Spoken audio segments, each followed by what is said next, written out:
And welcome once again to today's American Alliance of Museums webinar, Engaging the Audience. Part 3 of Road to Results, 9 Steps for Identifying, Researching, and Building Audiences. I'm Adam Lafacci, your Learning Times host. It's my pleasure to turn the floor over to your moderator for today, Greg Stevens. Thanks very much, Adam. As Adam mentioned, my name is Greg Stevens. I'm the Assistant Director for Professional Development here at AAM, and it's my pleasure to welcome all of you to today's program, the third in a three-part series of programs on audience building supported by the Wallace Foundation. And this program, as many of you already know, is directly related to the recent Wallace report, The Road to Results, Effective Practices for Building Audiences. And each of you who registered for this program should have already received a link to the PDF of this report. And I encourage you to take a look at that and learn more about it if you haven't already done so. I'd also like to take a moment to acknowledge our colleagues in our professional networks here at AAM, some of whom are serving as special guests on today's program, and some of whom are hosting webinar watch and talk events in communities around the country. So I'd like to give a quick shout out to our colleagues from EdCom, Leadership and Management, and PRAM for being a part of this program. And a quick nod to our colleagues who are indeed hosting the webinar watch and talk events in several cities around the country, including the Fleischer Art Memorial, the Intrepid Museum in New York, the Dennis Museum Center, Minneapolis Institute of Arts, University of Arizona Museum of Art, and the Smithsonian Early Enrichment Center here in Washington, D.C. In a moment, I'll be introducing our presenters for today, including Bob Harlow, who is the author of the Road to Results report. And I'll also be welcoming Magda Martinez from the Fleischer Art Memorial, and Ellen Walker from the Pacific Northwest Ballet in Seattle. And it's my pleasure to welcome our special guests for today, and these special guests represent our professional networks, but they also represent a range of types of institutions, which I think is a really good to today's program. So welcome Sarah Jesse, Trevor Jones, and Ryan Oster, and we'll be hearing more from Sarah, Trevor, and Ryan throughout the program today. Of course, today's program is an overview of the Road to Results study and report. Today's focus is on engaging the audience and the ways that our organizations can provide multiple ways in, build in learning into our organization and operations, and the ways that we can go about measuring success and identifying impact. We'll be making a few magnetic connections to the recent AAM publication, Magnetic, the Art and Science of Engagement. We'll hear from both the Fleischer Art Memorial and Pacific Northwest Ballet. And near the end of the program, we'll all engage with each other in some conversation and hope that you will join in that conversation by engaging in some Q&A with us in the chat box. The goals for this series overall are to help you, our museum colleagues, identify ways to use research and data to support audience building initiatives, to engage our stakeholders, both inside and outside of organizations, in this kind of work, and to really look at and address the changing environments and circumstances that impact our audience building strategies. We, as a group, we came up with some overarching guiding questions just to get you thinking about the program today, thinking about the ways that you and your institutions can reach audiences in meaningful and intentional ways and help you identify what the potential outcomes of this work might be, and identify perhaps some of the barriers that you might encounter or have encountered. And one of our lead presenters helped us really think about the whole purpose for this series by asking this question: why would we want to, in our institution, engage in audience building initiatives? So that will be those guiding questions for us today.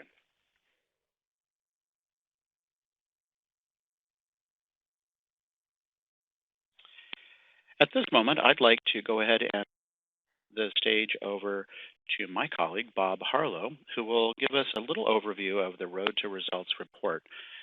Adam, thank you for going and advancing that slide for me.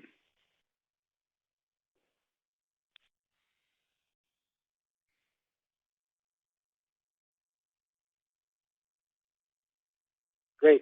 Okay, thank you, Greg. I'm going to be very brief in my overview of the Road to Results because we have talked about it already. So I don't want to bore people that may have heard about this. So let me just say, I'm a market researcher that I specialize in market research as well as program evaluation. And I was asked by the Wallace Foundation to lead a team of researchers conducting in-depth review of organizations they've been working with to identify what practices have contributed to sustained audience gains. And they had asked my team to look at 54 organizations that had received funding over 3 to 4 year periods between 2007 and 2012. And of the 54, some had great success and others didn't. And our key question was to figure out what differentiated those who had success from those who didn't. And the nice thing was that we were able to look at this with a good degree of rigor because Wallace had actually, throughout the initiative, given funding to the different organizations so they could do their own research and evaluation. So not only do we have ticket data and things like that and membership numbers, but also market research and audience research with audiences that these organizations were trying to get. So we could really take a good disciplined look at what worked and what didn't. Of the 54, we focused on 10 that had very, very cohesive strategies and strong results. And you can see it's a real mixed bag of organizations there. And the thing that happened, as we had originally set out to do look at these organizations individually as individual case studies, and as it turns out, what we found is even though these organizations are so different, you've got $20 million ballet and opera companies, smaller art schools, and smaller museums, there actually were a lot of commonalities. And the reason we found these commonalities, or the reason that there seemed to be what worked in one organization also worked in another, is that even though the organizations were different, they all had they all had similar challenges. They were trying to build a following among people that were unfamiliar with the work that they presented. And what really worked for them was if they said, all right, this isn't about just trying to get people in the door. This is about building relationships. Because what we really need to do is figure out not just how do we get people in here once, but get them in here so they see our place as a place where they want to come back. And we actually found 9 practices that helped organizations do that. Those are the 9 practices listed here. We've talked about, in prior webinars, we've talked about the ones that are in that weird off-green color that had to really do with how they got to know audiences and then how they align their organizations around the initiative. Today what we'll do is we're going to talk about these final 2 practices in white. These are things that organizations did to find ways to let newcomers into their organization, and then once those newcomers found their way to the organization, how they made the most of those visits and how they used those visits as springboards for greater engagement and building relationships that lasted for several years. One practice is providing multiple ways in. And we saw, in the organization that we studied, a similar approach of creating multiple opportunities for new audience to find their way into the organization. And they took the position that if a certain audience wasn't coming, it's not that that audience wasn't open to it, they couldn't build a relationship with that audience.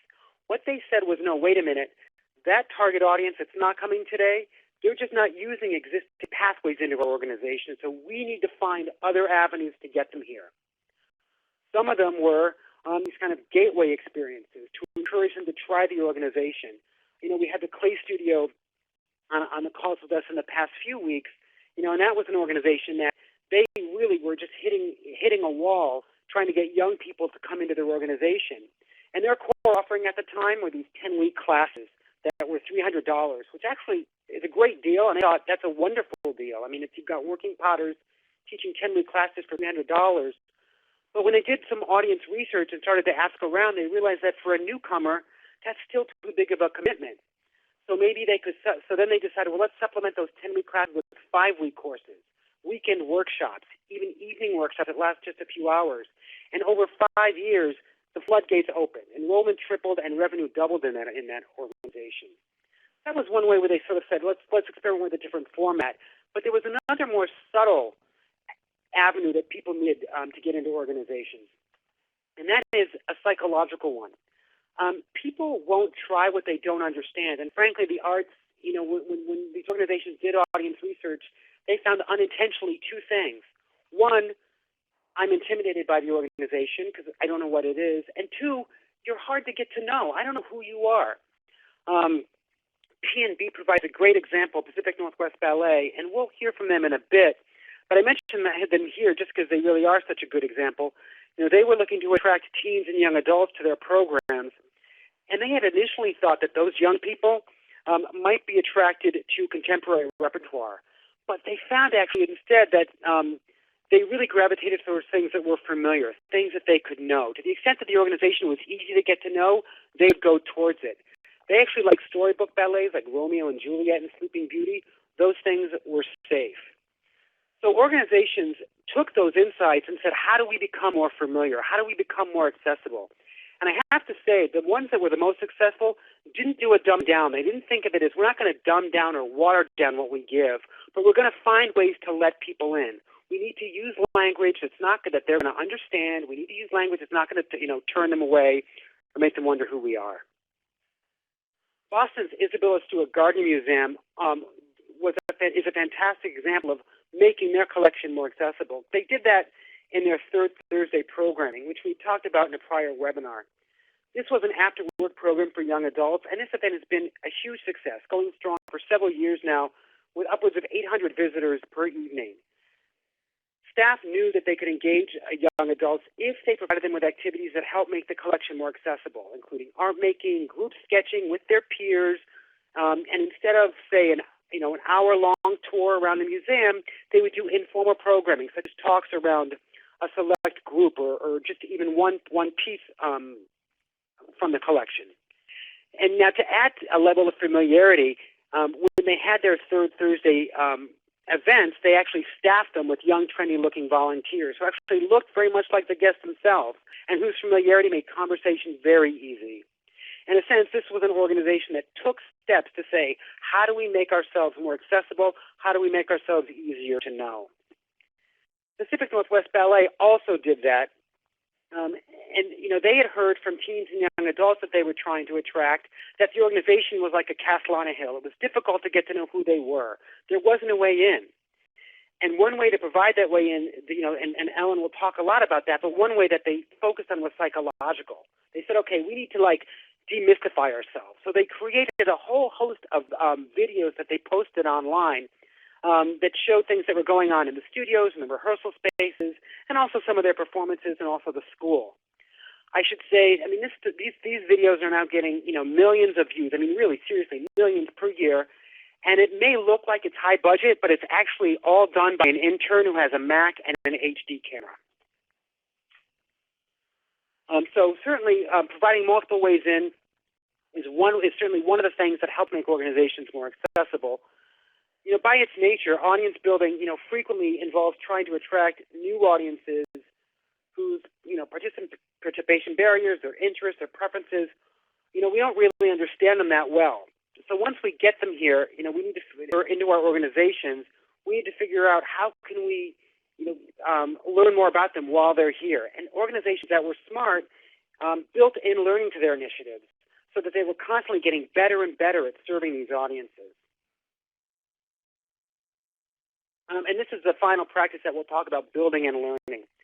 Some of the things they did were really, really clever. A lot of them did pilot testing. They told the Wallace Foundation they were going to do certain things, but they would never launch it fully. They would do a tiny launch, learn a little bit, see what was working and wasn't working, really took extensive notes and kept, data and spreadsheets and that kind of stuff to see who was coming, what their visitors, what their experience was like, really capturing effectiveness data so they could say, all right, this event's working, this one's not working. If we tweak this, it could work better. Constantly learning. And you can see in some of these organizations, the results over the years, they just get better and better and better. The Gardner Museum with its Afterworks Third Thursdays, that's a program that when you look at it right now, it looks like this huge success, but It had many starts and stumbles and went through several adjustments along the way. This was a team that, every time they did the event, team would have these sort of post-event huddles with staff, program planning, visitor services, concessions, security. What did people see? What worked? What didn't work? Where were bottlenecks? Where were people engaged? Constantly thinking, how can we do this better? This was an organization that just got smarter and smarter and smarter about serving an audience that it had started not really knowing much about. They did visitor surveys. They did qualitative interviews at the event. And they just, the event's been going strong for years, and precisely because they've just gotten really smart about what works with this audience. They really do know that. And one of the things that actually was effective for many organizations was this kind of research that people did at the events. And now, one thing that happens is I know it's easy for me to say this on the telephone, talking about organizations that got funding from the Wallace Foundation, but some of this research is actually very accessible. And actually, one of my favorite examples of very accessible but very effective research comes from the performing arts. And the San Francisco Growth Corps showed that even on a small budget, they could do a visitor survey that was very, very effective. And I love this example because this is an organization that tried to get in a new audience of classical music aficionados. And their concerts had been attended mostly by friends and family, and they wanted to say, how are people getting here? Why are they coming? Who's coming? And they had redone some of their marketing, redone some of their other things, supporting their programming, and wanted to figure out, is our audience changing? Are the demographics changing? And they started with this giant survey that was several pages, hard for their staff to administer, and nobody took it, and it was just a failure. They then said, you know what, we're a small organization, we're just a few people. What if we just do a postcard survey? And that's the survey that you have in front of you, 6 questions. And I love this because they could do it, their small staff could administer it, their small staff could enter the data, their small staff could analyze it, and it's the kind of thing that they could use moving forward that they knew would be a reliable indicator of who is coming and what was bringing them there. I think that's all I want to say for those 2 steps. So I guess I'll turn it back to Greg now. Thanks very much, Bob. I really appreciate your overview and your insight into the various initiatives from the organizations in the report. And I really appreciate your focus on the performing arts. I happen to come from a theater background myself before I was a museum person, so I see a lot of parallels here. And we're going to pause just for a moment as a quick reminder to our audience that if you have any questions or comments about anything you hear or see throughout the program, please feel free to type in your comments or questions into the chat box in the lower left-hand side, and we will do our best to address them as we go along. I want to turn my focus just very briefly to one of our special guests, Trevor Jones, who just shared in the chat box in reference to some of what Bob just talked about. At my place, we call this the cardboard and duct tape model, the sort of rapid prototyping model. Anything you want to share about that, Trevor?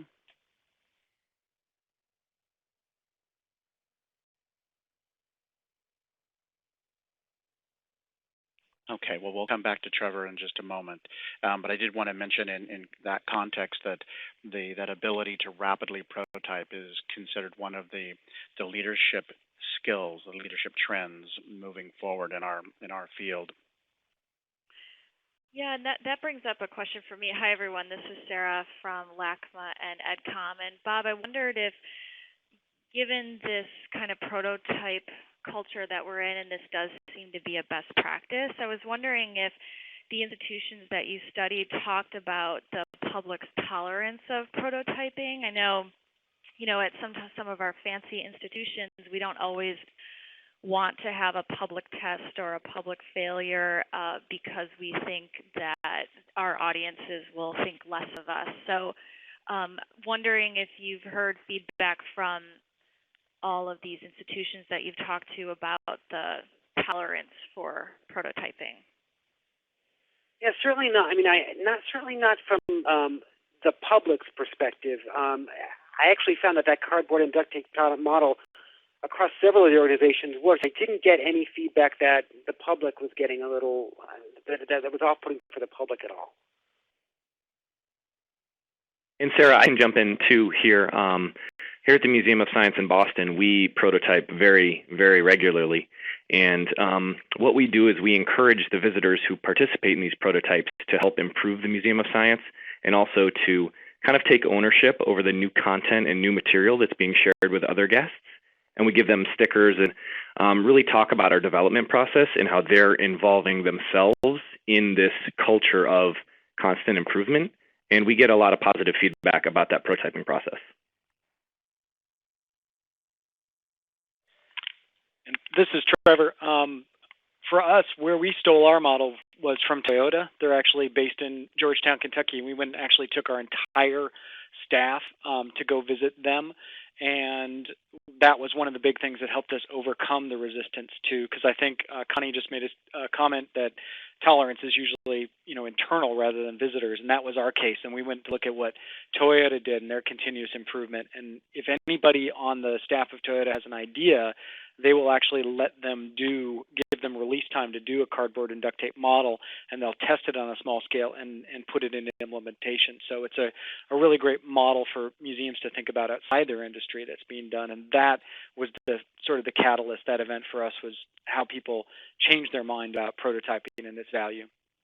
Yeah, the thing is, and it wasn't the visitors, this is Bob again, but we actually did find out with the staff, too, the way that Connie says, that staff were the ones that sort of had some resistance to it.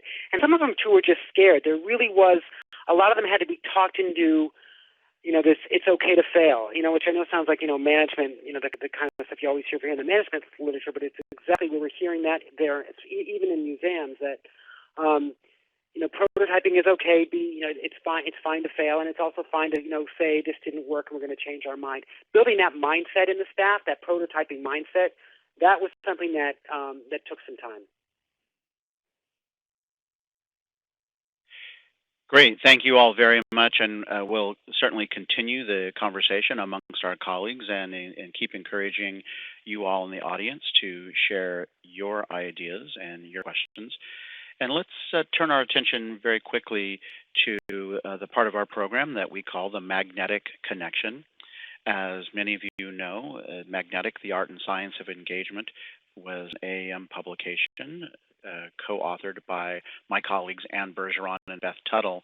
And the general premise for Magnetic is, in order to more effectively reach our audiences, our external stakeholders, we have to first turn inward and look at our operations and our internal stakeholders and make sure that we get ourselves lined up so that we can do a better job of reaching outward.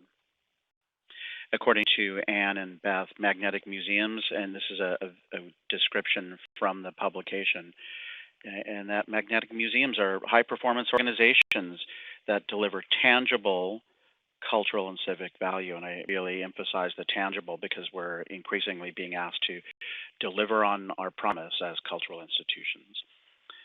And then to achieve superior business results, again, outcomes-based and data-driven decision-making. But it's all through a commitment to service, engagement, and empowerment of others. And Anne and Beth and I were having a conversation about this earlier this week. And really what this is not so much about, today's program is, of course, about engaging the audience, but in so many ways it's about engaging the audience in ways that align with our mission. And our mission is really our commitment to service, engagement, and empowerment of others. And, of course, we'll hear from our colleagues Magda and Ellen in just a couple of moments about very specific ways they've done that. And magnetic museums are also distinguished by this alignment and the compelling vision and the lasting bonds they create, the ongoing long-term relationships, not just the one-shot wonder or the one-off program on a Saturday family day, but really enriching and strengthening the external and external communities that we serve. In the publication, one of the case study organizations is the Children's Museum of Pittsburgh. And we call your attention to it here primarily because in the publication, this is the case study that is used to illustrate widening the circle and inviting others in.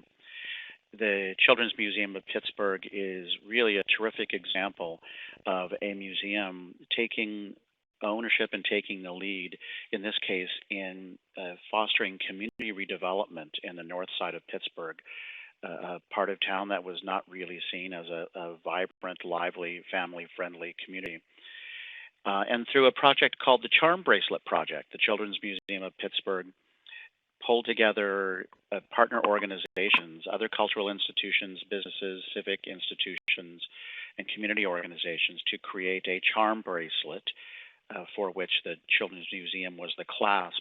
And by doing so, they really reinvented the north side of Pittsburgh and helped to demonstrate that the museum itself is not just its focus on preschool and school-age kids, but that it really does have a place that is integral to the community. So, for example, their farmers market is a great example of how they brought together various assets in the North Side neighborhood and made it more attractive to all kinds of residents and visitors.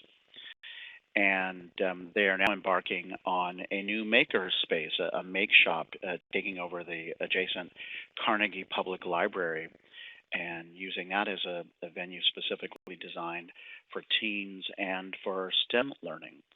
So this is a really good example of a way that a museum has really reached out and reinvented itself while at the same time reinventing or repositioning itself as essential to its community. This slide right here, and I should mention that this is an organizational self-assessment tool that is in the appendices of the magnetic publication. It's also in your handout. And I draw your attention to it because it's a useful tool, a fairly simple diagnostic tool. But of the many parts of this diagnostic tool, one part, section 9, is all about stakeholder, audience, and community engagement.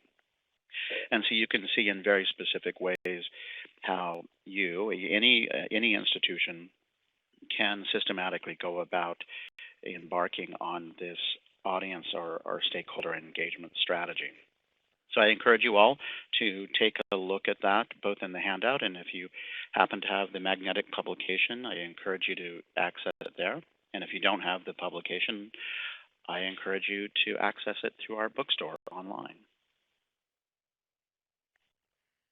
So let's pause for just a moment and let's see, and especially our special guests, Ryan, Sarah, and Trevor, you all come from very different kinds of institutions.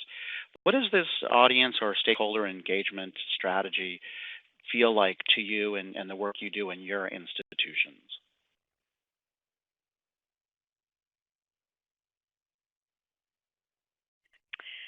Hi, everyone. This is Sarah Jesse again. I can respond to your question, Greg, just by saying that a lot of what Bob talked about really resonates with the work that we're doing at LACMA in terms of having these kind of gateway programs that create this pipeline to further engagement through the museum. And one of the ways that we do that is through a free membership for kids 17 and under and their caregiver. And through that, we're able to expose people to the museum by removing those financial barriers and also, in some ways, the perception barrier, too, through that membership, because unlike a free admission pass, I think having the membership really gives people a sense of ownership of the institution and they feel more a part of it. And then some of the other ideas that were talked about was making the institution sort of relatable in some ways, not just in the promotion and in your postcards and on your website, making sure that your institution reflects the audience that you serve, but also I think in the staff too, on the front line, like we talked about with the Isabella Stewart Gardner Museum, that the staff that was greeting the participants looked like them in some way, and I think that that is really important. So a lot of those same tenets we apply to our work at LACMA. And this is Ryan. I'd just like to build off of that, both what was just said and also some of the things that Bob mentioned in his earlier talk. Especially when you get down to understanding your audience, I think Bob mentioned something about seeing this place, your institution, as one that visitors want to come back to. And to me, this is all about inclusion And inclusion is an easy word to use, but it's really hard to put into practice when you think about what makes a place feel inclusive for audiences, especially when you consider diverse audiences. We've tried to put a special focus on universal design for accessibility features so that all audiences feel welcome here. But we've also tried to branch out to some of our more diverse audiences through community outreach programs, hosting community nights, and making sure that all people feel welcome, as often as possible. Again, these are programmatic elements, but one way we also do that through measurement in our, we have an ongoing audience study that occurs here, is we're very careful about making sure that the categories for, not even race and ethnicity, but even for something that is expanding in its definition lately, sex, making sure that there are categories that represent all audiences so people can self-identify and they say, hey, they're asking me questions about myself. They're looking for people like me to, make a stand and make sure that I'm being represented here. And so we're trying to make sure that all audiences are being included. And I also wanted to piggyback on Bob's comment about not dumbing down, but letting in. It's really easy for us to think about audiences in terms of age or, for school groups for us, just high school versus middle school versus elementary school. And one thing we found that not all teenagers are the same. So just if we're categorizing students as high schoolers, that doesn't give us much information on how they enter the museum and how we're letting them in to access the information. So we need to make sure that we're doing a better job scaffolding all of our activities for different audiences. And this is Trevor Jones. I just want to say, as a state organization, a lot of this, for us, we wrestle with the fact that we have a lot of audiences and they're all around the state. And our good and bad problem is that people want us to do more things pretty much everywhere. So for us, it's deciding which audiences do you really target and which ones do you try to serve well, rather than spreading yourself so thin that you're trying to interact with so many community groups on a statewide level. Where do you place your chips? And that, I think maybe we'll talk a little bit about that later as you talk about retooling your programs to hit audiences. Is who do you disappoint? And that's something that we struggle with constantly as well. Great. Thank you all very much. And I know that we'll continue this conversation. And Trevor, I appreciate you bringing up your last point. And I know we'll come back to it. But the whole idea of limited resources and how you go about using those to best advantage, and then also with that the issue of financial risk. What kind of risk are you willing to take to explore reaching new audiences and your right audience that fits? So we'll continue that conversation, and again, keep looking for questions and comments from our audience. But at this point, I'd like to welcome my colleague, Magda Martinez from the Fleischer Art Memorial, who is going to share a little bit about some of the really exciting programs and work that is happening at Fleischer. Magda, thanks so much for being with us again on this program. Thanks for having me. Good afternoon, everyone. I am indeed at the Fleischer Art Memorial. Sorry, one moment, please. And I really just wanted to start and do a very quick overview and contextualize this for those that might be joining us this week. So our entire engagement process has been guided by our mission and being clear about, in parentheses, the why of the work. Why are we entering in this work? Why are we choosing a certain groups of people to work with? And then the findings of the research, or combined with the findings of the research that we did. Here's a little information about Fleischer. We're in Philadelphia. This is a 117-year-old institution. When it was founded by Samuel Fleischer, this part of South Philadelphia welcomed many different ethnic groups. We're by the ports, and this part of the city continues to do so today.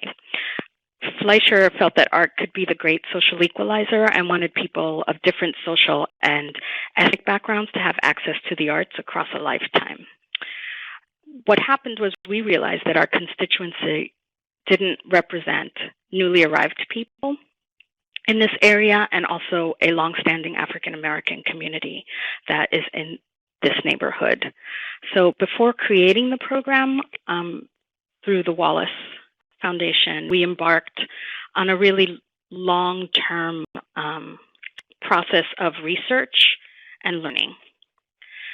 And so really quickly, this is what we learned about the current participants at Fleischer when we started this process. They were white, mostly female, and from outside of Southeast Philadelphia, the area we consider our folks' area. Anywhere between 43 and 60-ish, college educated, and had been at Fleischer 3 or more years, income of about $50,000 or more, and had no children living at home. What we learned about those communities we were aiming to serve and wanted to make greater strides toward engagement and participation with, where they were racially, culturally mixed. Many were foreign born or the child of an immigrant. They were mixed ages, skewed a little younger. They were less likely to have graduated high school or college in their countries of origin, or in general, even if they were here and American born. Low awareness of our programs, really unfamiliar with neighborhood access, and had less time for leisure activities. An average income of about $30,000. And they also had artistic and cultural practices of their own. And they were specifically looking to create more opportunities for artistic experiences for their youth and their elders. So there were 3 themes that emerged from this research: come to us, show us, and welcome us. And that's what we heard from the communities through focus groups, surveys, and some ethnographic studies that we did. So we started actually with the welcome us because it suggested an internal institutional shift. It was the process of getting the whole organizational ready, in other words, alignment, because the engagement work can't live in just one department or the work of just some people at an institution. It can certainly be led by certain people at the institution, but there has to be buy-in across the institution for this work, especially your leadership, your board. And I think having come through this process, really it's everyone on staff. Because if you're inviting people to your institution and you want to be ready and they want to be welcomed when they arrive, they could interact with anyone on the staff. I shared the details, lots more details about this process of alignment last week. So if anyone is interested, you can reference the recording of last week's webinar. So finally, programs and putting this to work. I'm going to highlight 3 programs, and I also want to just mention that these programs emerged 3 years into this work. So it wasn't, we did some research and then bam. We really looked at the research. It took us a while to understand it. We really worked hard to get ourselves ready as an institution to think about this work, what it meant, how we could sustain it, all of that good stuff. This was really, we tried to design as much of this work around work we were already doing, and if it was new, work that we felt like we could sustain. And so I just want to share some background with you about Fleischer's work within its community that made this engagement possible and sustainable. Community partners, and we had some pre-existing community partners, played a really indispensable role in our ability to develop relationships and to do this work. And the importance of our long-term partnerships and pre-existing relationships and investments in our community became apparent. We run a program called Community Partnerships in the Arts. At that point, it had existed for 15 years, where we send teaching artists into schools to work in what we call an arts integrated curriculum. So they're working with classroom teachers, not necessarily the art teacher at a school. And we are also a founding member of a consortium here called the Southeast Philadelphia Collaborative, which includes social service agencies. Fleischer is the only arts organization that is involved. And so through those 15 years of experience, there were principals and executive directors that were in a position and had the willingness to help us assemble these focus groups, assist with research, because they already knew and trusted us to tell us what was and what was not working. And so the people we partner with gave us legitimacy, and it became something I called trust by proxy. So the communities we were trying to reach sort of endowed us with a certain level of trust because organizations they were already involved with trusted us. And this is an interesting example. This is one of those beginning of how we put it to work section and part of the cardboard and duct tape of all of this.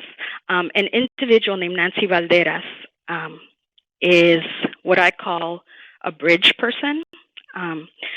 She, because of her introduction actually to us through a focus group, she went from being a focus group participant to finding out about our work to just on her own beginning to translate for members of her community, translate our materials, to bringing groups here to register, to herself becoming a student.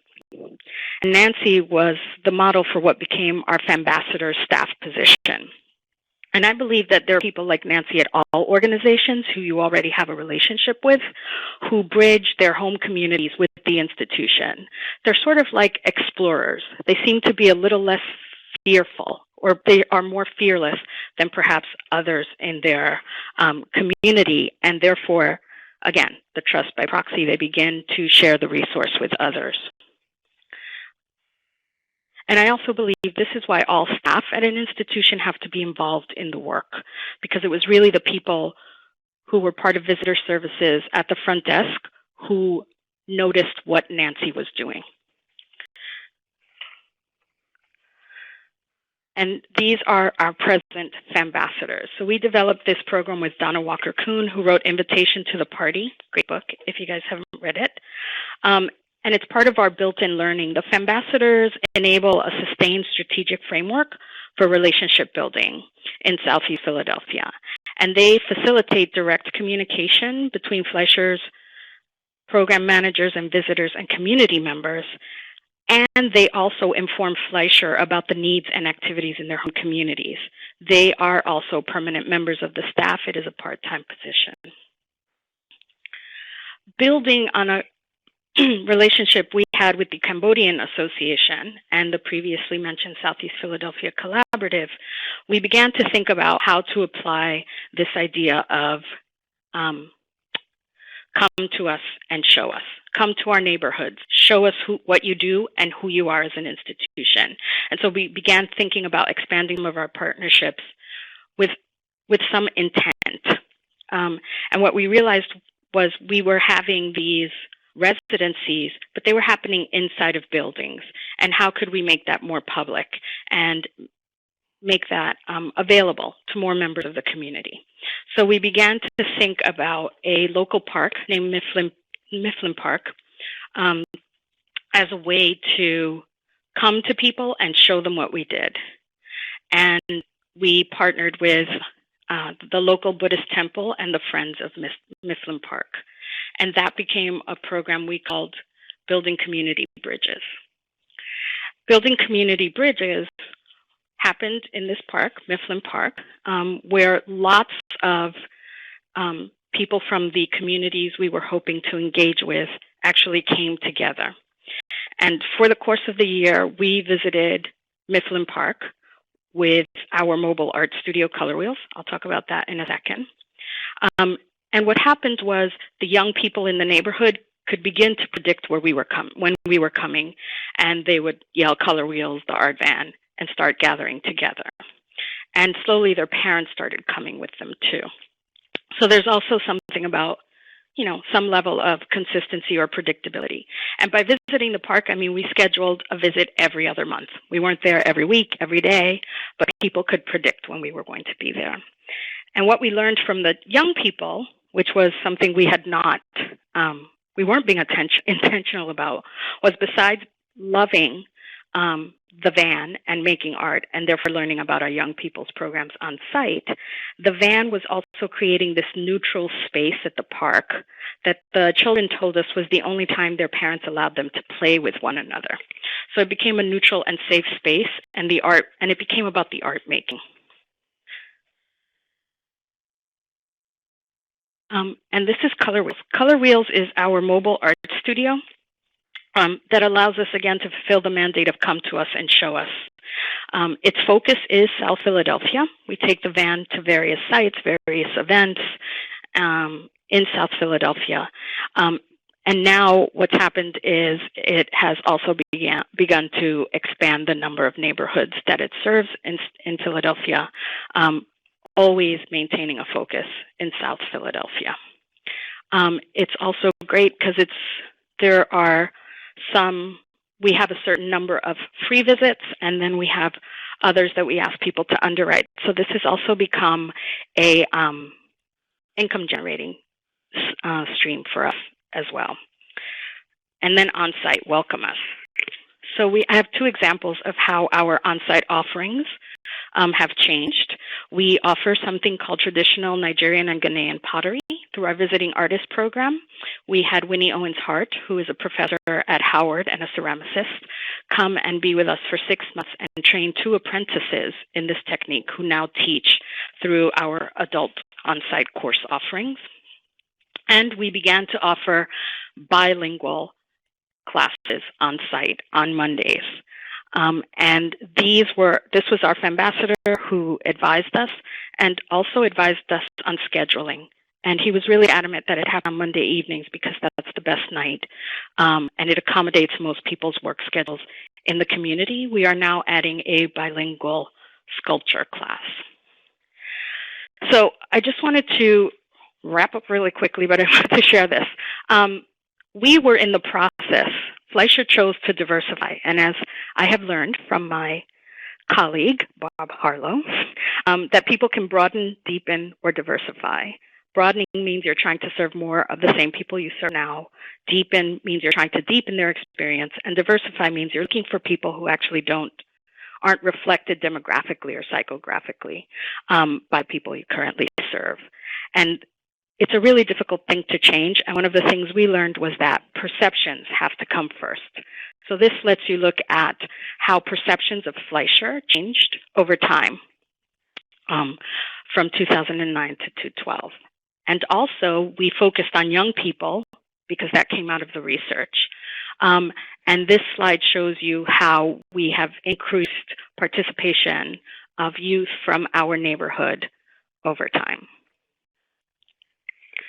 And this work continues today. We just had a training, Calta 21, which is founded by a woman, Patricia Lanes, who integrates VTS as a way to help English language learners gain English skills through the arts. And this open to everyone on our staff, our partners in public schools, our community partners, because many of them are involved with youth and adults who are English language learners. At one of the schools in our neighborhood, there are over 25 languages that are spoken at that school. So using this method to be able to introduce people to art and also help them with their language skills seemed like the perfect fit. So I just wanted to share some what I felt were translatable lessons, really focusing on your target, on understanding your target audience, creating multiple entry points. Before looking at others to change, look at your own behaviors as an institution, and then really work to match an on-site experience with an off-site welcome. So thank you. Great. Thank you very much, Magda. Wonderful examples of the terrific work you're doing at the Fleischer Art Memorial.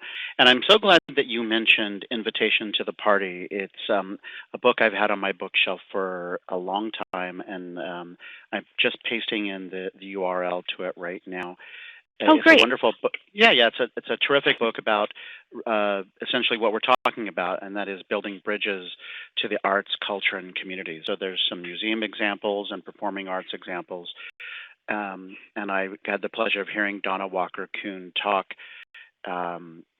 several years ago, and she's really a marvelous community engager from Brooklyn. So I'm thrilled to have you share that resource with our colleagues. And Trevor, when Magda was talking about bridge people, I think that you had something you wanted to share from another publication that by Malcolm Gladwell. Right. If you haven't read the 10 point, Gladwell talks about what Magda's doing. He calls these people connectors, and he's looking at it from a for-profit perspective in terms of finding the people that can connect you with new consumers. And I think Magda's just brilliant in terms of hiring these people from these communities as that entryway is just really, really smart thinking, and I totally wish I'd thought of it. Well, thanks so much, Trevor. And I'm wondering if any of our special guests have any comments. And Bob, I think that there's something that you wanted to add in here as well, and from some of what Magda had to say. Yeah, I can. Well, it was in response to a question, which I think actually is linked to this, that was asked about art in community settings and the value of placing our art in community settings. And actually, those community settings, I'm thinking of places like libraries, are great connectors. I mean, and in fact, there was some work done by the Urban Institute where they looked at. They found that there was this whole other group of people that they may not be going to nonprofit institutions, but they are going to community settings and seeing art in those places. And it's a great way for us to build connections. And even some of the organizations in Road to Results use those. Like we had one opera company that really wanted to get families to come visit opera for the first time, and they couldn't do it. They were putting on these family operas.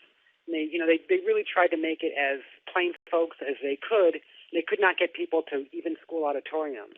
They would get the percent of their audience that was first timers was maybe in the teens. So the people that were already going to the opera. But when they would have them in the libraries, it was way over half. I mean, having them in the library somehow is something that people know and are familiar with and people aren't intimidated by really is a powerful connector for building an audience that may not be thinking of you already. Great. Thanks so much, Bob. And there's a question from Erica to you, Magda. Can you share a little bit more about your staffing and if your staffing changed to accommodate the expanded work you're doing at Fleischer?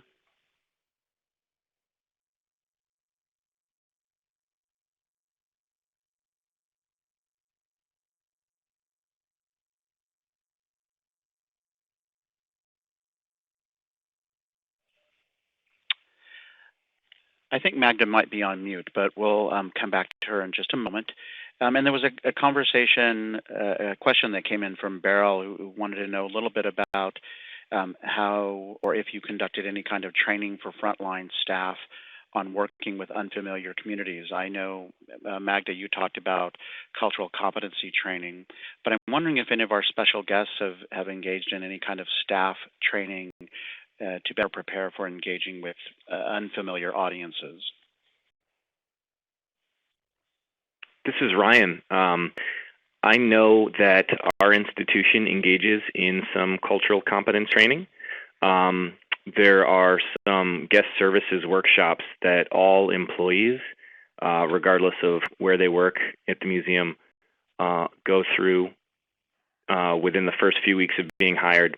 But then, especially as we've considered this diversifying audiences or making our institution more accessible, we've hosted specific trainings for the frontline staff, working with guests with disabilities, and then also having some cultural awareness training.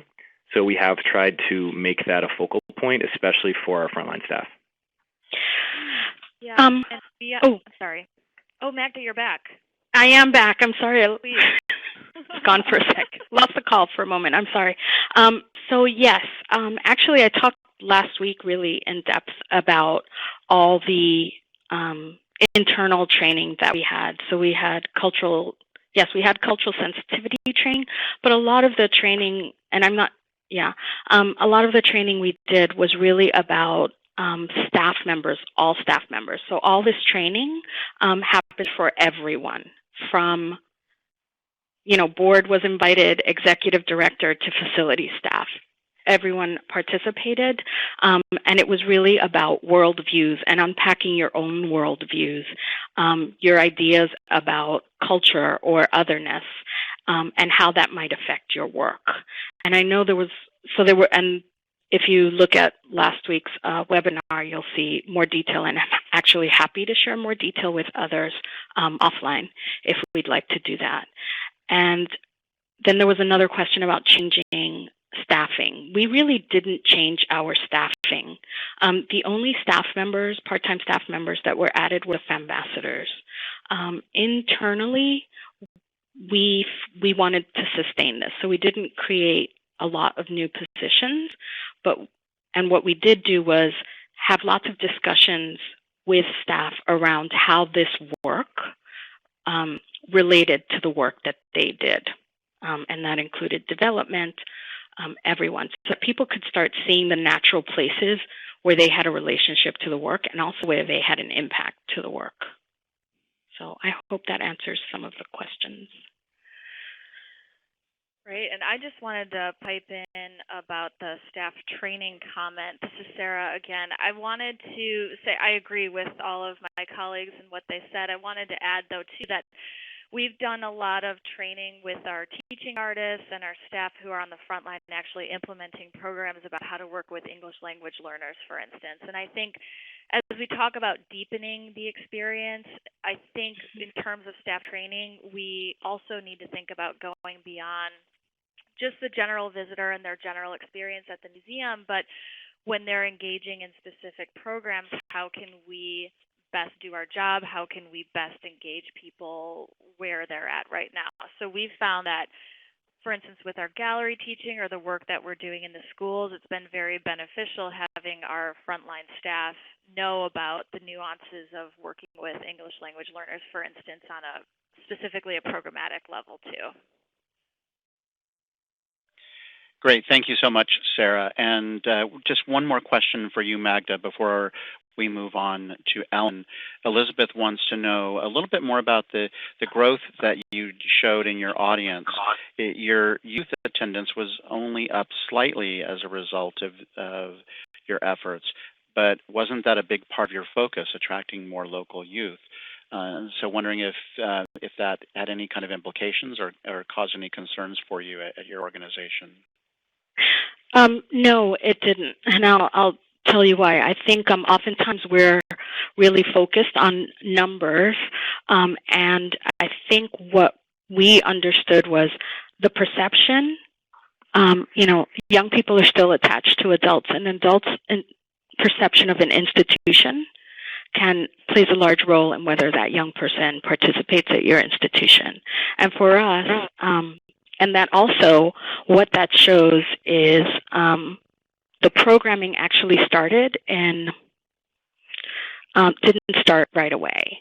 So Color Wheels wasn't even going out. So that change or growth in participation from neighborhood young people actually showed a process of changing perception, meeting young people off-site, and then getting them on-site. So we were pretty comfortable with that, and we're due to go back in and see what the growth is like, 3 years after that. So that represented 2009 to 2012. And I think we understand that diversification, and Bob can jump in here, actually is what we learned, because sometimes it's better not to know when you start these things, is you're looking at about a 10-year commitment before you actually really begin to see changes at the home institution. So we also were able to understand that within an arc of time. Yeah, and I think the other thing, too, to keep in mind, I mean, the thing that was compelling for me about the data with youth anyway is it was only up maybe like less than 10%, but the percent of the youth that are coming from the target neighborhood is going up, which was very encouraging. From the targeting, from the groups that you were targeting, that actually had gone up. Yeah. Great. Thank you so much, Magda, and thank you, Bob, for contributing to that conversation. And now it's my great pleasure. I'm just really so excited to welcome Ellen from the Pacific Northwest Ballet to share some of the remarkable work that you've been doing. And Ellen, I know that you have been with the ballet for many years, and just for the last year or so as executive director. So you've certainly seen the transformation from a couple of perspectives. And I'll turn the stage and microphone over to you now. Great. Thank you, Greg. Thanks for having me. I'm so excited to be among all of you as a ballet company. It's really great. And that last conversation was so interesting and connected to something we're doing here. We have found the most success with English language learners by encouraging the child to be the initiator and sending materials home translated into the language that is spoken in the home. We can talk about that later. I'm not talking about it today, but I think it's really interesting work, and we've actually learned a lot from Fleischer. Okay. Here we go. We are Pacific Northwest Ballet. We're in Seattle, just in the north end of the downtown area. We were founded in 1972 as basically the dance company that served Seattle Opera, and then we became our own thing. We are on the Seattle Center campus, which was the site of the 1962 World's Fair, and so you see a lot of art and science centered organizations here on the campus. We have just shy of 600 active heads here every season at PNB, and our operating budget is about $23 million. Our permanent home is McCaw Hall, which was redone actually in 2003, and we share that with Seattle Opera. We see about 250,000 people a year through performances and our work out in the community. So we have had an outreach and education program, a fairly robust program for many years, but we were seeing that the majority of young people we're serving were out in the community away from our performances, and that there were barriers to those young people crossing over into the performance experience at McCaw Hall, and that was weighing on our minds. So we serve about 23,000 students each year in outreach. Again, we do, like Fleischer, we do a lot of translation. We do a lot of a variety of access programs and price points and dance education in schools and lots of ways to connect people to the organization and to the art form of dance. We have a variety of low-cost ticket programs for teens, $5, the deal of the century, 25 and under, students and seniors. And we also do a variety of offers and access programs through the season and partnerships with other dance companies in Seattle. So in 2008, when we approached the work that we wanted to do as part of our application for our Wallace Excellence Award, we were looking at our audience and our program and seeing a divide between those two elements of our institution. Our audience, a typical audience member, was 54-year-old woman who was at the time of life where she had a little more discretionary time and income to spend with us, and then stayed with the ballet through her lifetime.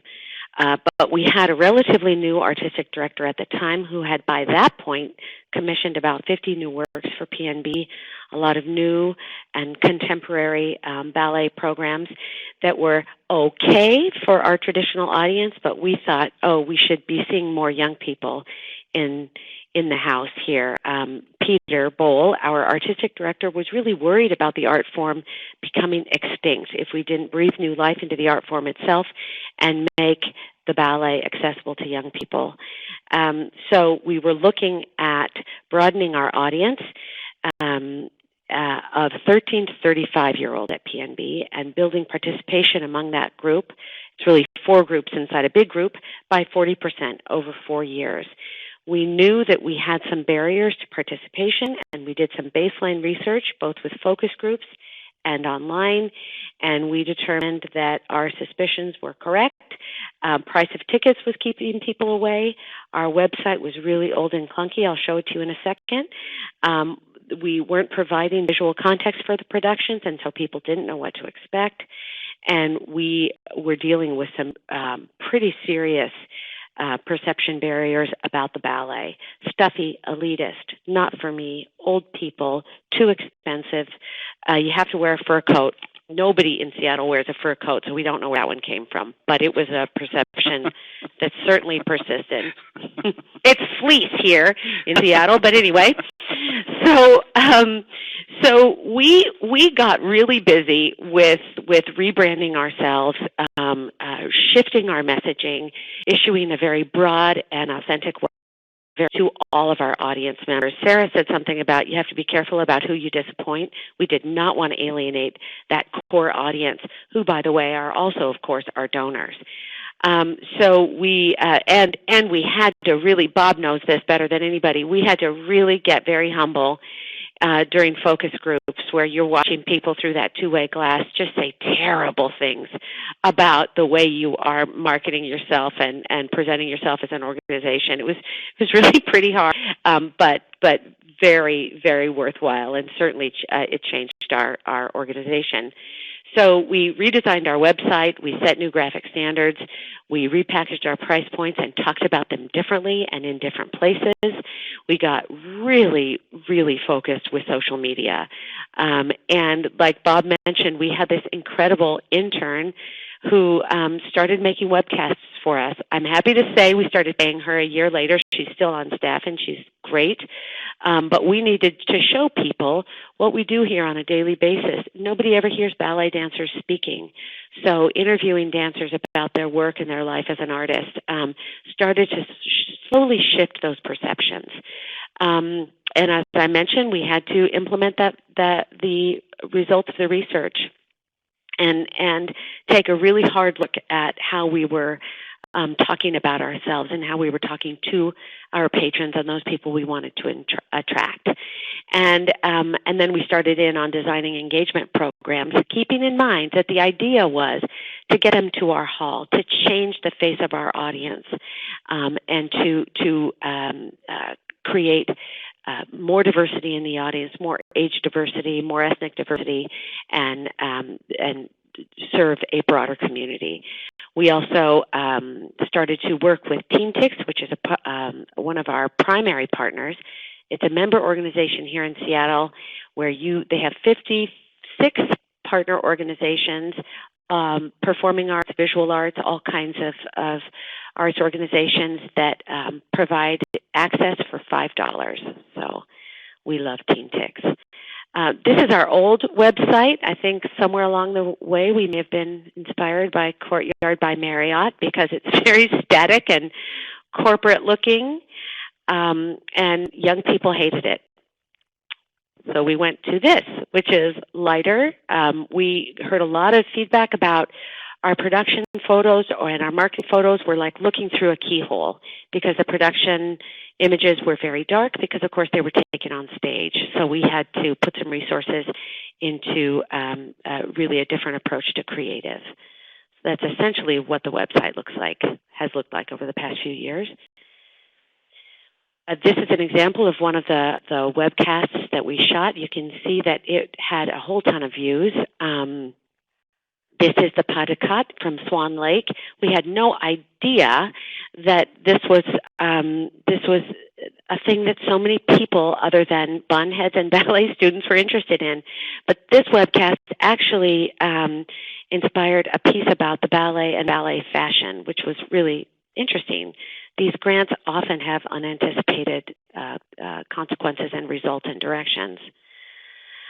We created a whole lot of memes and simple graphics to disseminate via our social media channels. This is for Romeo and Juliet, obviously. and the production itself is contemporary, so we wanted to show that it's actually different than what people might anticipate or expect in a classical ballet production. We started a program called Teen Night. Only teens are invited between 13 and 19. It was $5. We fed them and showed them a studio rehearsal and a process around the creation of a new work. And they could sit in the studio with just their peers and see a work being made. And we paired that with a Young Critics workshop to help young people express themselves about seeing ballet. We also have a terrific partner, in the Seattle Youth Symphony Orchestra. Apologies, I'm missing a graphic there.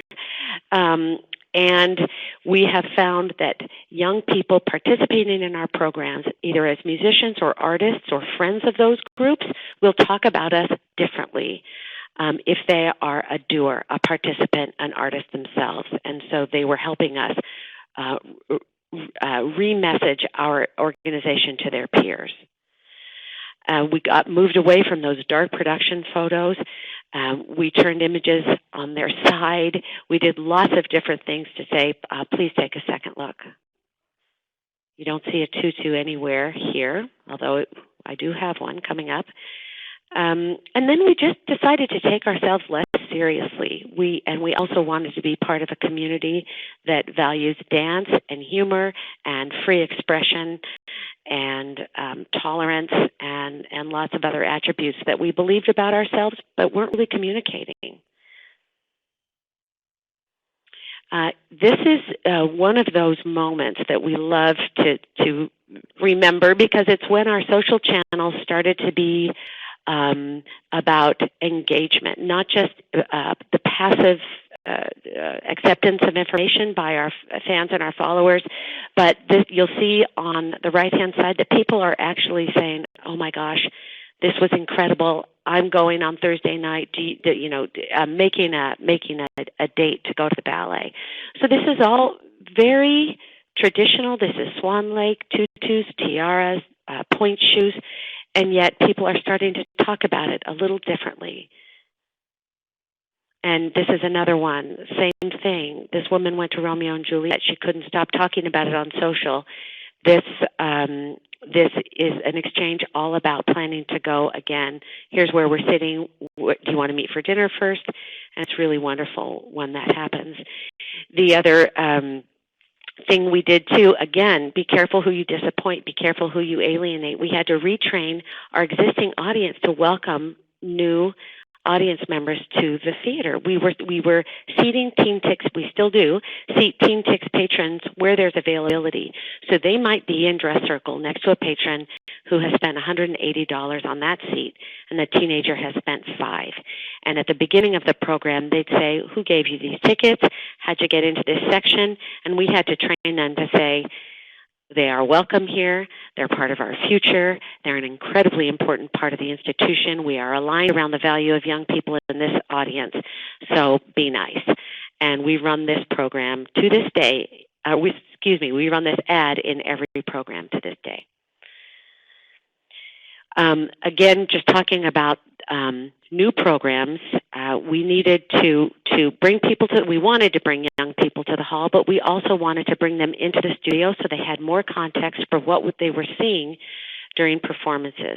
So I talked a little bit about this, but we thought that if ballet is stuffy and elitist from your point of view, let's show you another way in. So we implemented Friday previews, which are really for college students, although lots of different people come to those now. The Young Critics Workshop, which I mentioned, Teen Night, teens only, young professional gatherings at the theater, the second Friday of every run, and webcasts and social, which continue to tell the story of PNB and our artists and our programs and our choreographers on a daily basis. And this, again, is one of those preview performances that happens in the studio with our MC, Keon Gaines. And these are really popular, although we no longer serve cupcakes because they make a huge mess. Word of caution. So the results. Our teen visits over the 4 years of our grant increased by 238%. Keep in mind these teenagers pay only $5, and so we're working now how to keep them engaged and loyal and coming back to PNB when they're paying more now per ticket. And they don't pay $180. They might pay $12.50 or $25. But it's important for us to keep those young people engaged. Ticket purchases by 25 and under patrons are up by 20%, and we've been able to sustain participation by the target groups at roughly 55%. And our social channels now they really stand alone. We have 129,000 fans on Facebook. We started with 1,900. YouTube, there's about 21,000 followers. Instagram, we're such a highly visual art form. That's really picking up steam, and we're finding that some of our young patrons are moving off of Facebook and really living in Instagram and Twitter. And same thing with Twitter. We now have 10,435 followers there. So lots of people talking about the ballet, which is great. For us, some takeaways here. We needed to create and maintain a welcoming atmosphere. I'm sure all of you do that, but we needed to check ourselves on that. We wanted to engage people before they became a teenager and their perceptions really took hold. So we create a family fairy tales package for families with young children. We always collect birth year data as part of the ticket transaction. So if you're doing age-specific segmentation and programming and for bringing in young people, it's great to collect birth year data. It gives you a lot more information about how to package offers and how to talk to different age segments. We use a lot of analytics and social media participation metrics to continually refine our strategies. We're working on this all the time. And I had talked a little bit about providing avenues for feedback. We post everything. If they hated the show, if they loved it, if they thought it, if somebody just goes off on a tangent, that's fine with us. If it's mean commentary about an artist, we will not post it. If it's mean and personal, we won't post it. Otherwise, we post everything. And then we have worked very hard on our institutional voice. We want to express our accessibility, that we don't take ourselves too seriously. We want to find new ways in for talking about the art form, and always invite dialogue. And that is it. Bravo. Thank you, Ellen. Such a great presentation and great work that you're doing there at the PNB. A couple of questions came in and that I want to address to you directly. And then, Bob, I know that you wanted to add a little bit about some resources coming up from Wallace. But Ellen, Teresa wants to know, how will your visitor ages measure? You mentioned at one point, of course, the youth audience being really 4 audiences in one. How did you go about determining those age measurements? Oh, it's such a good question. We use different promotion codes for different age groups. And so for Teen Tix, all those buyers come in through a Teen Tix price type, and you have to show proof of age. Same with our student programs. You have to show proof of age to get that price. And so that promotion code, we could measure people using that promotion code to purchase their ticket, and in order to access that code, they had to show proof of age. Little clunky we've got in the beginning because they had to show that in person. Teen Tix tickets are purchased at the box office. That's not a problem. But now we're able to do some of that proof of age online, and so that works better. Thank you so much, Ellen. And my colleague Beth in Philadelphia wants to know if you got a sense of how the traditional core audience, which included your donors, as you mentioned, how did they accept the new audience groups? Did you get a lot of criticism or inquiry, or how did that play out in reality? My mom is 85, and she brings her 3 best friends to the ballet every rep. And one of her friends told me that she saw a goth sitting up in her section, and she's, what is that gothic girl doing there? And that's the only thing I ever heard. Like, well, I hope you said hello because you came for free and she paid $5. She was a comp in through my mom, and that is the only thing that we've ever heard. I mean, we heard some anecdotal things through the young people saying that that people asked them how they got into that section, et cetera. We heard that, but no complaints directly from the audience themselves. And we also found that young people understand better than our core audience that the sense of occasion that comes with a beautiful arts performance and an arts experience. There is a sense of occasion, of decorum. And the teenagers especially are so great to have in the house. They really get it. They're better behaved than our core audience. Hate to say it, but it's totally true. I love that she asked about that gothic girl. That's I know. That's just terrific.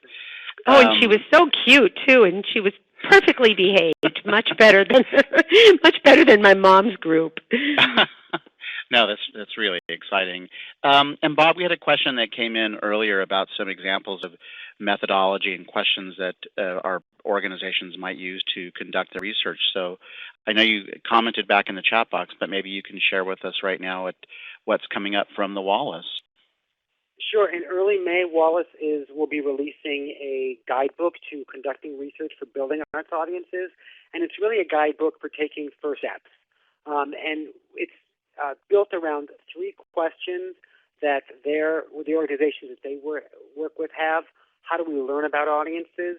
How do we create better promotional materials for new audiences? And then once we're out there, how do we track and assess our results? And the guidebook contains case studies that include the questions that organizations were facing, several examples of how they tackled them, then the results that they got, and then shows that important bridge from here's the results, then here's how they turn those results into action steps, and then what happened afterwards, how that worked out for them. The guidebook will also contain several examples of the actual surveys, research interviews, all the stuff that they used to do their own research. Great. Thanks so much, Bob. And Ellen, I'm going to turn back to you just for a moment. A couple of questions came in particular, one about your teen studios and how are those chaperoned? They're not. Inside the studio itself, there is our artistic director who welcomes the young people, tells them how important they are to our audience and how enthusiastic we are about their participation. So, and he's 49, and then there's young choreographers who are in their early 20s, and then teenagers. And again, they're in the studio. There are dancers right there, just feet away, and so they understand that they need to be quiet and to focus on the work, and they, there's not ever been an issue there with that. The harder thing we've had is parents wanting to come in and experience it with their child, but the children, the young people don't want them in there. They want the adults back in the studio when they're 18 or 19, but not when they're 15. They just want their own thing. And again, Bob, you probably were talking about at the Gardner Museum, people who there's that issue of relevance, and people who look like me, making it easier for me to feel comfortable here. And so we were careful about making sure that especially for teenagers, just teenagers in the studio, but they cannot bring in their cupcakes. No cupcakes allowed. No, too much slipping happening. So. Right. No, that's terrific. Thank you so much. And I'm going to ask another question, but I'm going to open it up. It's really focused on Magda and Ellen, but I'm going to open it up to all of our colleagues as part of our colleague conversation. And that is really what positions or departments in your organizations were critical to the success of building new audiences? What was the makeup of your teams? For us at PNB, first of all, it was critical that we were aligned on the administrative side. That Peter Bohl, our artistic director, felt really strongly about broadening our audience, and then for us, people who were adept with social media, great customer service agents, and then a videographer.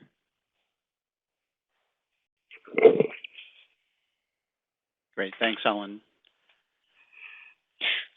I would agree that administratively there had to be there was a large sense of actually excitement and urgency to do the work. And our team really included our executive director, myself as the director of programs, our director of development. We actually don't have a marketing department. And the alignment with our board and with visitor services. It's a different question to answer. We are an institution that has about 22 employees, and about 6 or 7 of those are part-time. So in some ways, it is why the whole institution needed to understand the work and how it was being done. We also then shared what we were embarking on with our faculty. So our faculty teach here part-time, and there are about 100 of them. So we also shared the findings, the information, sought feedback from them as well, because ultimately the people we were interested in engaging with would also be spending time with them. So I think it's one of those messages that you spread as far as you can, so it's really important. Actually, I think to have a cross-section of the institution represented on the team that is still manageable. Great, thanks so much, Magda. And I'd like to open up the conversation just a little more broadly to Sarah, Trevor, and Ryan as well. So much of what Magda and Ellen talked about as they were both describing their programs and initiatives really is just like what we deal with in museums. The whole issue of identifying audiences and even the demographic of our audiences and how we go about reaching them. So, what are your reflections on what you've heard from the Fleischer and from the PNB and how they might relate to the work you engage in your own institutions? Well, this is Trevor. One of the things I was struck with listening to Ellen was about the sort of hearing ballet dancers talking and sort of that behind-the-scenes look, and I think that's one of the things that we've found as tried to become a less stuffy historical organization is that people are fascinated by all the stuff that happens behind the scenes.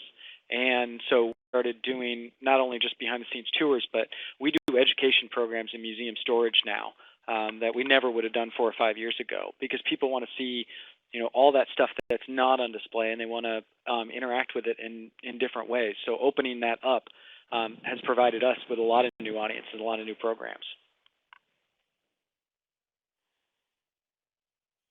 And this is Ryan. I can echo Trevor's comment.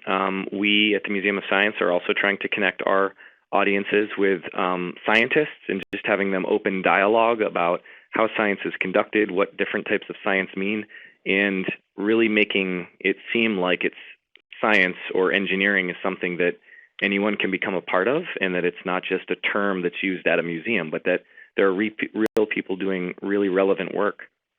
And I also want to go back to what Magda was saying earlier about who takes part in a lot of this work, and this kind of extends across the entire hour and a half that we've been together, just about using data to strategically inform decisions. I think Magda was right on point. It's about getting buy-in from key personnel. I don't think there's any 1 or 2 or 3 people, but it's understanding your own institution and lobbying for that internal alignment so that you can have the capacity to make the change once you collect some information.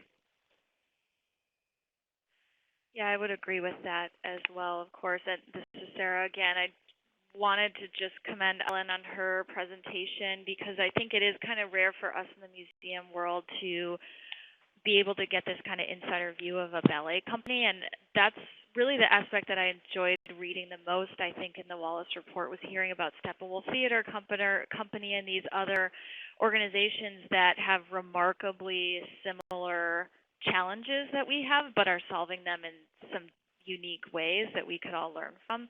One of the things that I particularly liked that Ellen talked about was this sense of humor, which I think is a kind of a under-recognized aspect of building audiences and not taking ourselves too seriously. So I think the institutional tone can make a really big difference, and that's one of my takeaways that I want to think more about based on the presentations today. Thanks, Sarah. Thanks, Sarah, and I really agree with that as well. It's so valuable for us to get the perspective from outside of our field, and it really helps us broaden our own perspectives. And to the point of data-driven decision-making, I would like to encourage all of you to take a moment to respond to the evaluation link, that yellow button you see on the left-hand side of your screen, to give us your feedback about this program. We take all of your comments very seriously as we plan future programs, so thank you very much for doing that. And I do want to wrap up our program by revisiting the guiding questions that we shared earlier to help you think about ways that you can go about engaging in audience building initiatives in your organization. And a quick nod to some upcoming programs, including a program on using evaluation in our practice as educators, being hosted by EdCom, our education committee, and a leadership series that we've got coming up in May, as well as a program on orphan works. So we hope that you'll participate in those, as well as a whole range of over 70 programs in our recorded webinar library. I want to take a quick moment to thank all of my wonderful colleagues, Bob, Ellen, Magda, Sarah, Trevor, and Ryan, for being part of this program and a part of this series. You really have brought such wonderful examples of audience building to life for our museum colleagues. Of course, thank you to our professional networks for being part of this program, special guests, and webinar watch and talk event hosts. And of course, this program is made entirely possible by the generosity of the Wallace Foundation. And you can learn more about the Wallace Foundation at www.wallacefoundation.org, including a link to the Road to Results report, Effective Practices for Building Arts Audiences. You can also learn a little bit more about magnetic museums by visiting us at our website and going to our bookstore. And on behalf of the American Alliance of Museums, this is Greg Stevens, Assistant Director for Professional Development. I appreciate you being with us today. And a quick reminder to all of you that the American Alliance of Museums is here to champion museums and to nurture excellence. You can learn more about AAM by visiting us online at www.aam-us.org. Thanks for joining us and have a terrific day.